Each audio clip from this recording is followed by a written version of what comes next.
Un total de 30 actividades integrarán a programación da Fiestra da Cultura para este verán, que se desenvolverá durante os meses de xullo, agosto e parte de setembro. A concelleira de Cultura, María San Pedro, xunto cos técnicos do seu departamento, foron os encargados de debullar o extenso calendario, que incluirá concertos, actuacións cómicas, cine ao aire libre ou contacontos, entre outras. Reúne concertos, actuacións cómicas, exposicións, cine ao aire libre, contacontos, pois a verdad, actividades para todos os públicos, para que tanto a cidadanía como os visitantes que veñan durante a temporada estival pois poidan ter unha oferta lúdica de ocio e que a día de hoxe pois é un referente para toda a comarca. As actividades arrancarán xa este sábado no Paseo do Malecón, ás 10 da noite, cunha actuación na que se mestura circo con música e teatro físico.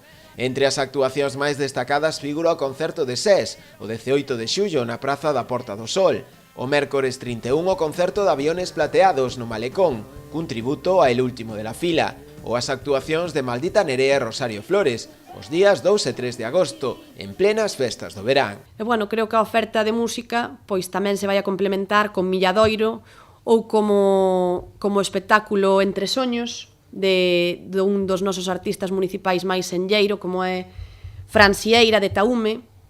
E bueno, creo que aí pois ilustran todos os tipos de música. Que tamén é moi importante destacar esa mostra de música e danza tradicional que o ano pasado se recuperou despois de 8 anos sin celebrarse e 10 anos fora do programa dos festexos, que é un pouquiño o escaparate de todo o traballo que as entidades e agrupacións do municipio fan neste eido. Algunhas das actividades están organizadas directamente pola Concellería de Cultura, moitas delas en colaboración coa Deputación da Coruña ou a Xunta, e outras están promovidas polo propio tecido asociativo local.